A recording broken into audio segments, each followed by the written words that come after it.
want to talk about Ernesto Elliot, and who was about to be deported but actually dodged deportation. And I want to focus also on the discussion surrounding the non-deportation of Ernesto Elliot. And I want to say that it has to do a lot with some views of justice that unfortunately have gained currency. Usually, justice was portrayed as being blindfolded, holding a scale, because the idea of it was that justice should not be influenced by the spur of the moment and by momentary feelings of you could say mercy. But after some disastrous intellectual developments in the last decades, especially in Western academia, or almost entirely, we may say, a new conception of social justice has taken place, and it portrays justice as being much more, let's say, disconnected with the notion of desert.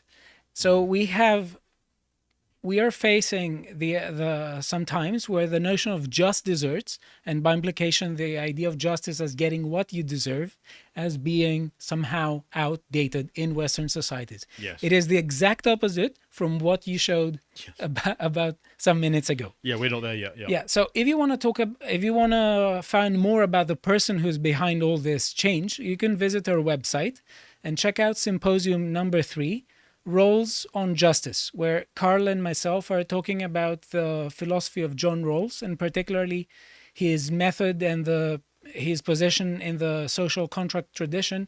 And we are talking about, eventually, we're talking about his idea that there is no such thing as desert, because we are passive beings. We do not have free will, and even according to Rawls, even the attempt to try and do something is something that is not up to you. That it's always something that a structure should has ultimate responsibility about, and individuals do not have responsibility according to Rawls, and we should constantly blame institutions. Sounds interesting. Yeah. So I must say, it is a tragedy that we have to remind politicians and some people of obvious facts. Is that if you want to have a functional society, you need to have laws. You need to have justice. And most people are law-abiding, but there is a part of the population that does not respect the law. And it is that part that must be dealt with. That is why we do not we are not talking just about legislation. We are talking also about law enforcement. There are many countries with a very rich tradition of legislature and very poor performance in law enforcement. So I want to talk about this case with Ernesto Elliot. He was someone who was supposed to be deported, and he dodged deportations because Labour MPs, woke celebrities made some human rights appeal against this person and some others being deported. Sounds like the sort of thing they do. Yep. Yes, but at the moment it was also the Conservative Party that played along with it. So I think we should have a conversation as to why the Conservative Party played along with the demands of woke ideologues and Labour MPs. So well, because they are woke ideologues. Yeah. So an article was published on the Daily Mail titled, "Where is the outrage now? Virtue signaling celebrities who opposed plans to deport Jamaican criminal who went on to murder a man in brutal knife fight remain silent as outraged MPs tell levies to think again."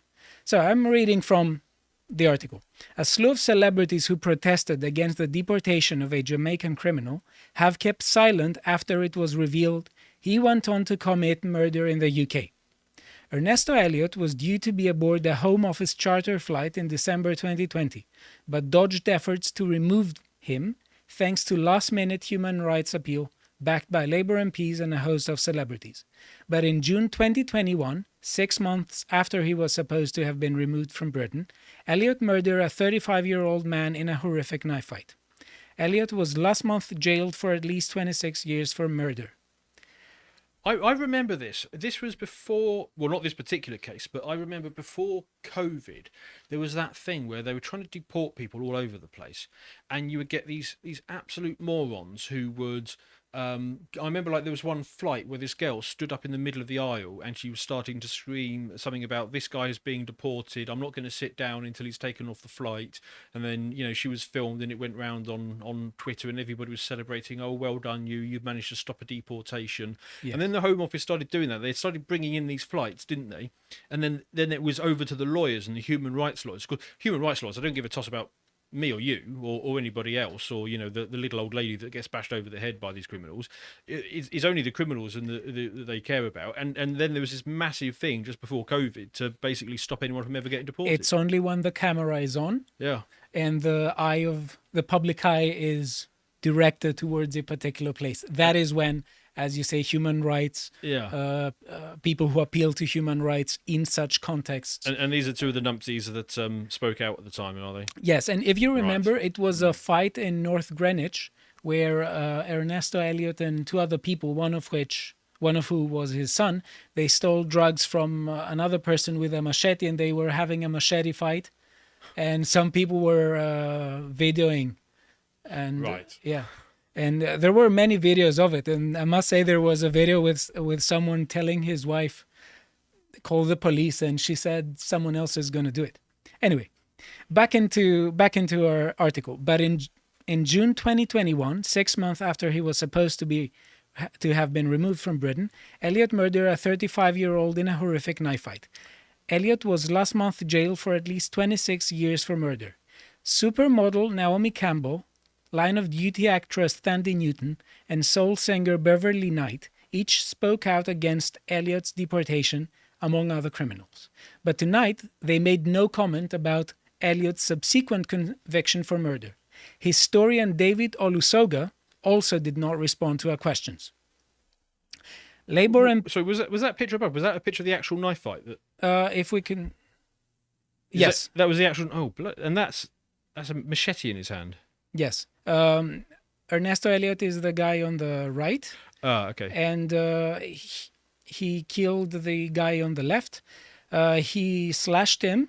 They were slashing each other. And the guy on the left, Nathaniel Ayuago, he died 6 days afterwards in the hospital. This is part of Jamaican culture, which I don't think we've fully appropriated yet. Maybe we'll skip this one. Okay. Labour MP Clive Lewis, who coordinated the letter against the removal flight in 2020, made no comment yesterday. So where are all these people? The letter was signed by fellow Labour politicians. Former Home Secretary Priti Patel led the criticism of his blocked deportation today, backed by current Home Secretary Suella Braverman and Tory MP Chris Philip, Minister for State of Crime. Speaking today at a policy exchange event, Patel said, "I was heavily involved in that as Home Secretary at the time, and I'm afraid, as ever, we came up against various specialist immigration lawyers, Labour MPs, but also celebrities who for some reason thought that they should stop a deportation flight of foreign national offenders going back to Jamaica, and that was completely wrong." Right, two things on this. First of all, those celebrities who spoke out against this, they should basically get this guy or somebody like them that should be required to live in their house. So it's like, okay, you've stopped the deportation of this guy. He's now going to come and live in your spare bedroom and you can deal with him yourself.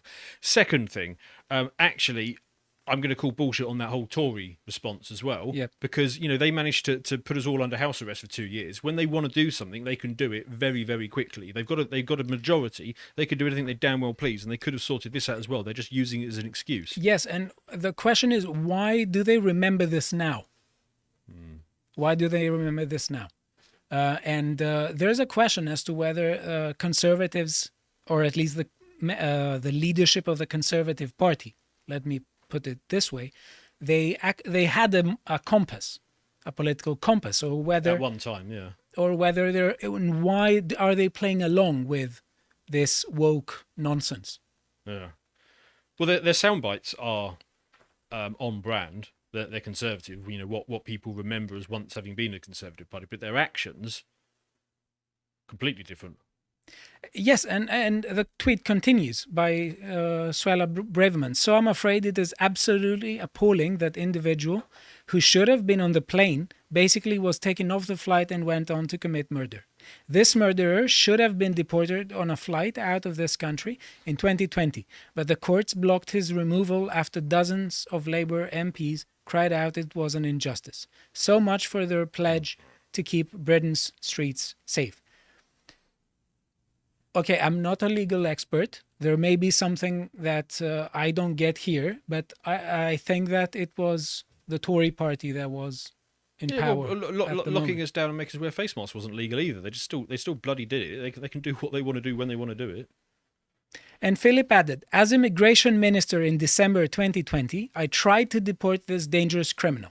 But Labour MPs and various celebrities, including Naomi Campbell, Thandie Newton, Naomi Harris and David Olusoga, opposed the flight, and most criminals were taken off the flight following legal challenges. Months later, the man subsequently murdered one of our fellow citizens. Labour MPs and virtue-signalling celebrities should think again. You know, I really ask, I'm really asking myself, why do celebrities think that they should always interfere with politics, especially when they have nothing other to do than shout injustice, or they have no argument? Well, presumably because media has become so up its own rear end with wokeism that it is a surefire way of getting yourself noticed and favourably acclaimed, and it will help you get the next job. If you speak out against this thing, you won't work in media. Yes, and I must say it's a way that they find to stay relevant. They think that in order to appeal to a niche or not so niche audience. Well, and the other sad thing is that we think that they've got something interesting to say. Yeah. And that places like the Daily Mail, they can get clicks by running what these nobodies think. I mean, their job is to sing and dance on stage and amuse us when we're slightly bored of an afternoon. It's not to get political advice from them, but for some reason we think because somebody's on telly, but they've got something interesting to say. And I don't want to be misunderstood. I don't think that the fact that someone is a celebrity means that, or someone is famous means that they don't have opinion that occasionally should be valued. There are, but I'm talking about celebrities who are don't give arguments for what they're doing. They're just mouthpieces of woke ideology, and they virtue signal without saying why. Yeah, dangerous virtue signaling. Yeah, actually, that's the manifestation of vice. It has nothing to do with virtue. It's only it's only something they remember when the camera is on. When the public eye is not there, they don't care about it. They don't have to pay any costs for it. They don't live in the areas where these people get put. So I continue from the article. On June 2nd, 2021, Elliot was involved in the vicious knife fight in broad daylight in Greenwich, southeast London. Alongside his son, Nico, 23, Elliot robbed and murdered 35-year-old Nathaniel Ago in a row over drugs. The horrifying incident was videoed by shocked neighbors. It shows Elliot, his son, and another man repeatedly lunging with long-bladed knives and a hammer at the victim, who was armed with a machete. Mr. Ago collapsed after being stabbed through the heart and died in the hospital 6 days later. Onlookers who witnessed the bloody 8-minute confrontation suffered significant trauma, police said. It was a crime that would never have been taken place if Elliot, 45, had been sent back to his birth country. So I must say that this seems to me to be a colossal mess. And where should we start? It seems that everyone involved in this is wrong. Yes. We have especially the Home Office. Yes, we have Labour MPs that did what they frequently do. They find ways to make law enforcement a debate. We have celebrities that interfered with a discussion that I don't think they should have interfered with, and we have a conservative members of the Conservative Party who actually played along with it. And I think there are some issues to be raised here, because we constantly listen to this idea of justice as being nowadays as having to be merciful. And there is this non sequitur, this discussion that is completely sophistical in the way that it is presented, and it focuses in it, and it revolves around conceptions of social justice that are really murky, and they're intended to muddy the waters. And I want to say, what about not feeling safe, and what about the people not feeling safe? Well, this is the perfect segment to follow our El Salvador segment because, Yes. you know, as we finished on that one, you could have an army of sociologists looking at this problem and they would come up with the same set of solutions that we are currently implementing here. The only thing that actually worked was, well, making sure they don't get in the first place, in our case, but when they do, dealing with them harshly and locking them up and or getting rid of them. But it's not to do this woke. And that's the issue, that when we see politicians and woke ideologues and celebrities approaching the topic of law enforcement in such a way, we don't feel safe. I don't feel safe. No. I must say this. Now, and also I do not feel safe at all when I think that people who should have been deported were set free 2 weeks after dodging deportation. Now, another question that we ask is, why do we have deportations? I think the short answer is because no country has a duty to host criminals of another country. Do you think that this is a harsh take? No, I mean, again, going back to that earlier segment, I mean, I've got some sympathy for the fact that the MS-13 and 18th Street gang sort of achieved their sort of higher power levels in the environment of LA, a failed state, and then they got chucked out. But yeah, in these cases, I suspect this guy was probably a criminal before he got here anyway. Yeah, and absolutely should be. But the thing is, at least in Jamaica, I mean, their standards of dealing with criminals is a bit more efficient and to the point than ours, where we try and I do not know much about this, but it's not going to be as soft as here. That's for certain. Yeah. Okay. So the thing is, though, that there is another thing to be said, that it seems to me that if you move to a country and disrespect it, then you should be shown the exit door. Again, do you? I hope. Yeah, this I mean, doesn't sound... I've travelled all around the world, and yeah, if you don't obey the local laws, they will just chuck you out. They don't make a big song and dance about it. You're just gone. Yes, and I think it is a sign of cultural deterioration when we make basic commonsensical stuff and ideas about law enforcement as a matter of political debate. I don't think that this should be a matter of political debate. Yeah, but I mean, this brings down everyone down. This is dumbing down, and it brings the public discussion on very basic stuff, as whether we should have laws or something, instead of actually debating more interesting and more. No, it's not a matter of interest. Sorry, that was a mistake. More pivotal things. But as much as anything, it's become an industry because you create this criminal community. You don't do anything to address it, and then you have loads of people whose jobs it is to administer the problem. You know, the sociologists and the what have you, and the people in the NGOs who get involved in this, and their livelihood depends on this being a continuous problem. I agree with this, but it would not deprive them of their ability to talk about this if people who should be punished were punished. Because they are doing is just try and find different ways of portraying how people have been victimized by the system and how they are not responsible for their own action. They could do that with law enforcement. Yeah, no, I'd save the money on the sociologists and build one of those El Salvadorian mega prisons. Yeah. So let us go and have a look at what Labour MPs and celebrities said back then. I must trigger warn you, we are going to look at a tweet from Diane Abbott. So she was saying, very concerned about this deportation flight. Some have lived here since they were children. Many are now fathers themselves. Due to COVID restrictions, they can't say goodbye to loved ones in person.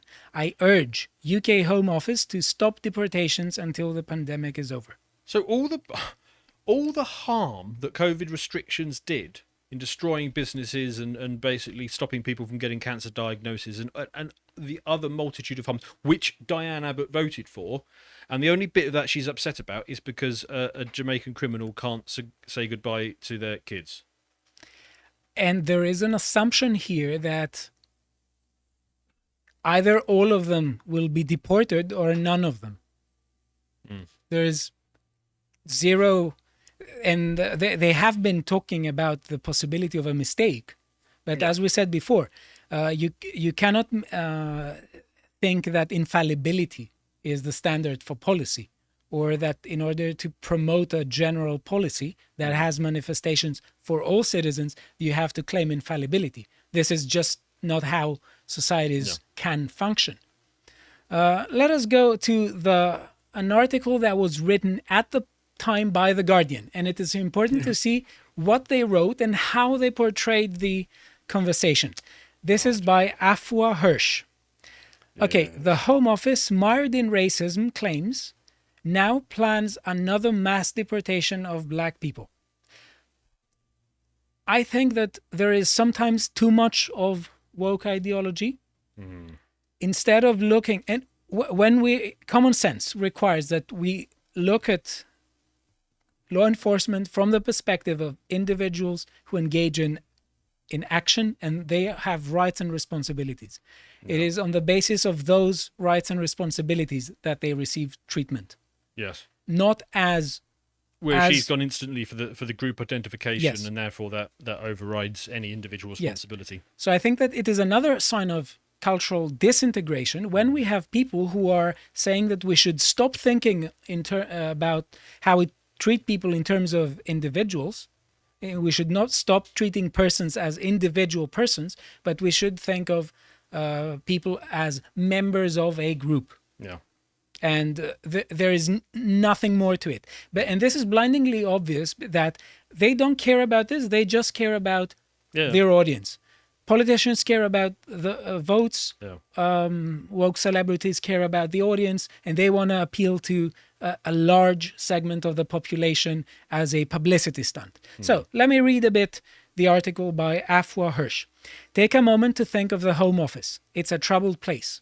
The Home Secretary, Priti Patel, has been labeled a bully, and the evidence suggests breach the ministerial code, according to the man who investigated her. The department itself has been found to have violated equality laws by disregarding the warnings about the impact of its hostile environment policy on black people. And the most senior black Home Office employee on the compensation scheme for the resulting Windrush scandal has resigned amid complaints of discrimination. It emerged last week. It's not just racism, said Alexandra Ankra, a former barrister who worked as head of policy on the scheme, although that strikes me as a fairly fatal error all on its own for a program specifically designed to compensate victims of racism. The scheme was so lacking in compassion for victims, Ankra said, that those relying on it, many of them sick and elderly, were being re-traumatized by it. Why are we talking about race here? We are talking about someone who was convicted of criminal violence and knife crime, and grounds for that person being deported. Why does race have got to be dragged into it? Well, I mean, I agree with her on the criticisms of the Home Office. I mean, it's a completely dysfunctional department, and it should be broken up or radically changed in many ways. But the right criticism of the Home Office is that they let too many people in the first place, not that they failed to kick them out. Exactly. And I think that political science and political commenting is it's a comparative affair. It's not enough to just say this office doesn't work. You need to have alternatives. You need to have solutions, and you need to have a sort of compass that points the direction towards which that agency should function. And it seems to me that the person who writes this article has the exact opposite. Right, because they will pay no cost. If you said, okay, fine, well, we're 5 people from this flight are now going to live in your house, they would change their tune extremely quickly. And let me just focus on the last 3 paragraphs of this article. It writes, we already know how this plays out with the government. The Home Office will claim those on such flights are dangerous criminals. Well, in this case, they were justified. Yep, proven correct. Yet many are not. Stephen Shaw, commissioned by the government itself to conduct an independent review in 2018, emphasized that the 12-month sentences that trigger deportation are not a very good guide to criminality. Indeed, it was deeply troubling to remove low-risk offenders who have grown up in the UK. For more serious offenders, there are the questionable ethics of offloading them to another country when their offending follows an upbringing in the UK. Either way, Shaw said in the clearest terms that these kinds of deportations should stop. Again, I think there is this assumption that either all of them have to be deported or none of them. Okay. I'm not going to. Not going to say there could be a way of looking at that, but yeah. Okay. So, and I'll finish. That's why I and almost 90 others, says the author, including Bernardine Evaristo, David Olusoga, Naomi Campbell, Naomi Harris, and Thandi Newton, have signed a letter today calling directly on the airlines involved not to be complicit in this forthcoming mass deportation. Thousands more have signed a petition against the flights. And ultimately, if the government wants to stop lawyers and people like us making last-minute interventions to save people's lives, it needs to stop organizing last-minute deportations of those who may have the right to be here. And it needs to stop now. Okay, so who signed this letter? Let us see the next tweet by Lee Anderson. You can view it, and we have various Labour MPs who signed this letter. You can check it out afterwards if you want. So the thing is, I want to say that I'm really worried about the rule of law, because if the rule of law is no more, society is no more. And I must say that nowadays we have a really dangerous discourse that views justice, that focuses just on the individual who is impacted by a particular policy. And what do I mean by that? Because there are all sorts of ways in which this could be interpreted. Some of them lead to sound policies, such as the idea that each individual should be treated fairly. Yeah. And there are also some other issues that individuals have rights to be protected by the government that they pay taxes to. Yeah, that government claims to receive their taxes in order to protect them. There is also that kind of that right that individuals possess. Yeah, again, this is. I mean, it fits so nicely again with the last segment. Is that we in the West, we've not hit rock bottom yet. Yes. The people of El Salvador, when they're watching gang members playing football with the head of somebody that they know, they realise that we can't have this soft idiocracy go on any longer. Yeah. But in this country, we still think that it's a luxury that we can afford to pamper and indulge criminals rather than deal with them. And it could be seen in a different way. It could be seen that it could be said that we are indoctrinating the young generations to view institutions as a given. And this is where hatred of particular aspects of tradition, of Western culture and Western cultures are vilified. And this is where the attack in Western culture leads to, whether intentionally or not. I think for some people it is intentional.